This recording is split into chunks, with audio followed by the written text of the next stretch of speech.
Le 20 mars, Amadou Matarbo soufflera sur sa centième bougie. Cet illustre fils du Sénégal fut le premier Africain à diriger l'UNESCO, une institution au sein de laquelle il a laissé son empreinte. La vie et l'œuvre de l'homme, aux innombrables distinctions, seront au cœur d'un colloque pour relever les qualités de ce professeur d'histoire qui a marqué son époque. Souleymane Bachir Diaye, bonjour. Bonjour, Denise Epoté. Pour quelles raisons est-il important d'organiser un colloque pour célébrer le centenaire d'Amadou Matarbo?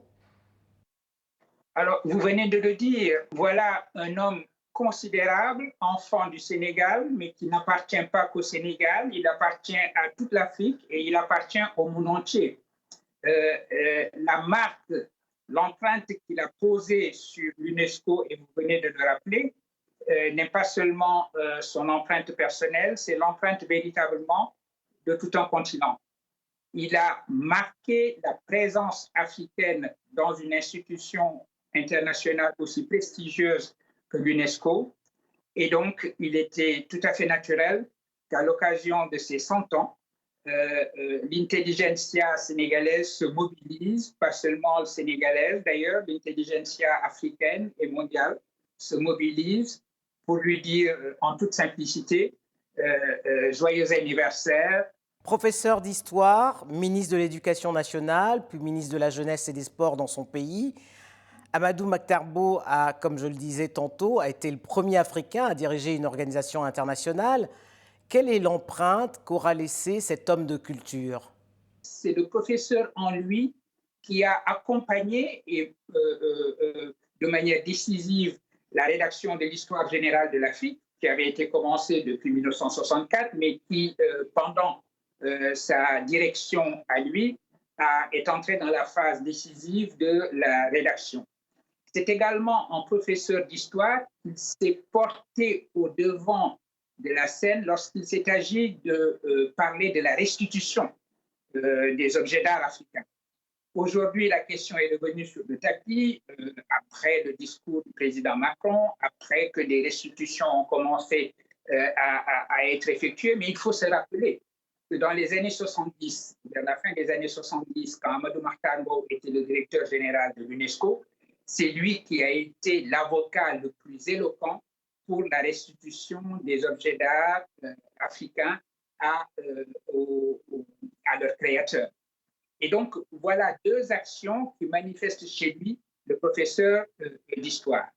Une autre action qui est liée à son nom, c'est l'impulsion qu'il a donnée à la notion de nouvel ordre mondial de l'information et de la communication. Beaucoup de controverses accompagnaient évidemment cette notion, mais il faut se rappeler simplement la manière dont le titre même du rapport qu'il a commandé à Sean McBride exprime la signification de ce nomique. Un seul monde, des voix multiples. Voilà ce qu'il a voulu. Voilà ce que l'historien a voulu. Que le monde, une mondialisation véritable, soit une mondialisation réelle qui donne leur place à toutes les régions du monde de manière égale. Voilà ce qu'il a voulu et voilà la marque qu'il a posée sur cette institution. Mais d'où lui vient ce sens de l'équité alors qu'à cette époque, on était en pleine période de guerre froide? Eh bien oui, écoutez, je crois que ce sens de l'équité lui est véritablement chevillé au corps. C'est vraiment dans son ADN, je dirais.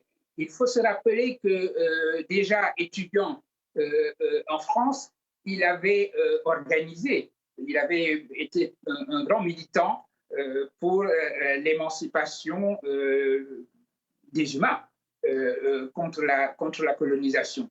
Et cette volonté de voir un monde plus égal, un monde plus juste, un monde uni, mais uni dans l'équité, est quelque chose qu'il a toujours habité et qui a déterminé la trajectoire qui a été la sienne, encore une fois, depuis ses premières années, lorsqu'il était étudiant et qu'il militait pour l'émancipation. Et c'est cet esprit-là qu'il a apporté lorsqu'il a été aux affaires sur le plan international.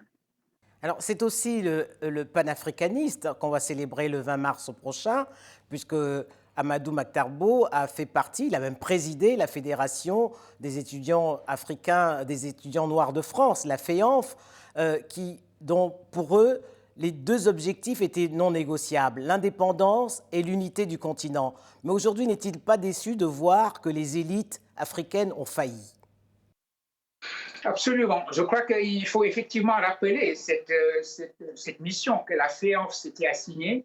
La FEANF a toujours considéré que des indépendances séparées, éclatées, fragmentées de micro-États, ce n'étaient pas de véritables indépendances. Et celui qui a le mieux résumé cela, c'est un autre grand Africain, Kwame Nkrumah, qui estimait que l'indépendance de l'Afrique ne serait une indépendance véritable que si elle était également le moment et le déclenchement d'une véritable unité de l'Afrique, la marche vers les États-Unis d'Afrique.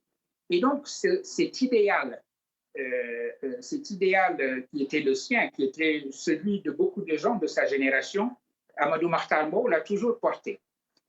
Cet idéal aura été trahi, vous l'avez dit, par des élites africaines qui se sont contentées de gérer les territoires étriqués dont elles avaient hérité à l'indépendance. Mais il est probablement aussi très heureux aujourd'hui de voir qu'il y a un renouveau du panafricanisme. Les jeunesses africaines, la jeunesse africaine s'est réemparée du projet et de l'idéal panafricain et aujourd'hui, il y a elle s'offre comme frontière, si je puis dire, la réalisation d'une unité du continent. Et même sur le plan institutionnel, l'Union africaine, qui a fait suite à l'Organisation de l'Unité africaine, est en train de mettre en œuvre patiemment aussi les instruments d'une véritable unification du continent. Et c'est la raison pour laquelle il faut bien voir qu'à 100 ans, le message d'Amadou Mahtar Mbow s'adresse aux jeunes, s'adresse à cette jeunesse-là, à cette jeunesse qui a repris le flambeau du panafricanisme, cette jeunesse qui est convaincue que les frontières artificielles qui divisent le continent africain doivent être effacées. Eh bien, c'est à eux, c'est à cette jeunesse-là que Amadou Mahtar Mbow s'adresse. C'est la raison pour laquelle ces 100 ans sont autant de printemps. Amadou Mahtar Mbow a été fait citoyen d'honneur de plusieurs villes. Il a été fait également docteur honoris causa d'innombrables universités à travers le monde. Il a reçu d'innombrables décorations. C'est donc un citoyen du monde, mais qui ne s'est jamais départi de ses valeurs africaines. Et on retrouve là aussi encore la notion de métissage culturel chère à un autre fils du Sénégal, Senghor. Absolument, absolument. Et de ce point de vue-là, Amadou Mahtar Mbow est tout à fait exemplaire.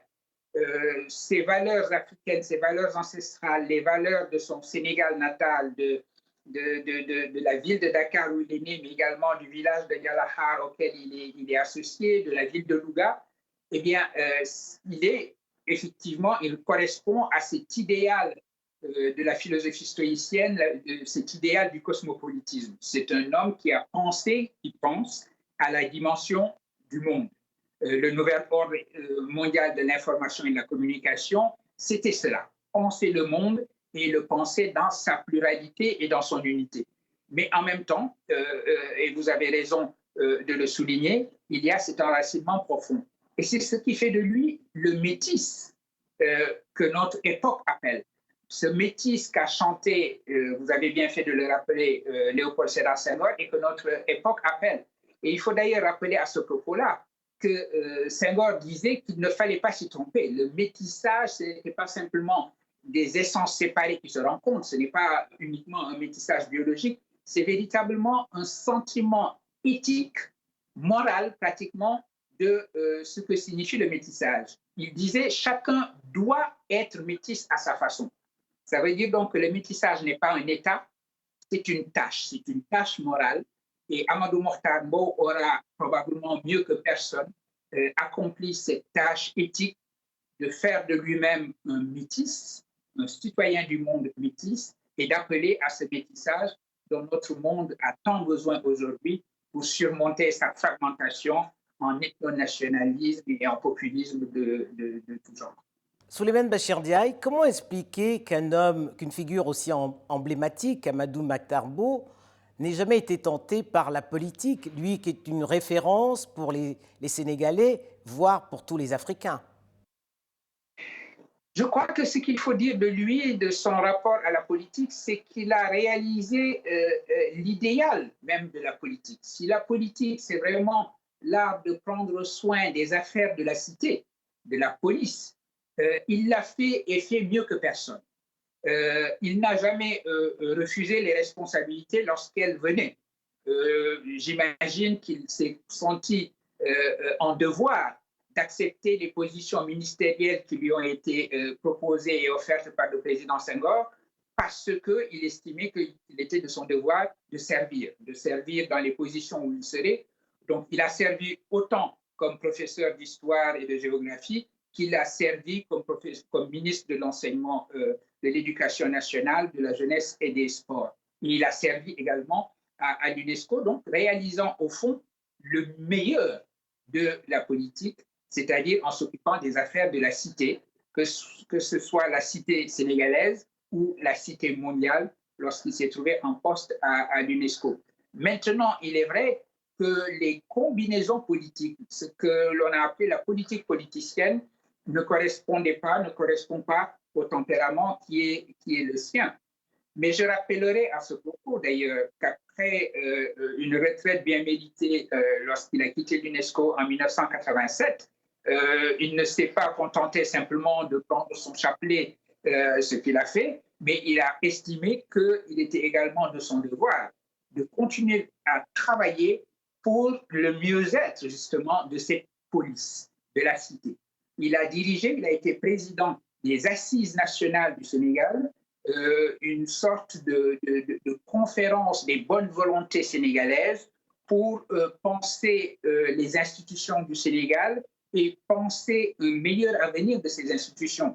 Parce que la démocratie, évidemment, et nous nous en sommes rendus compte récemment lorsqu'elle a été mise en danger, est une œuvre de longue haleine, c'est une œuvre continue.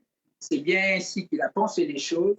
Et lorsqu'il a dirigé les assises nationales pour proposer aux Sénégalais des avancées démocratiques continues, il a véritablement fait ce que l'on attend d'un homme de vision, d'un homme ou d'une femme de vision en matière politique.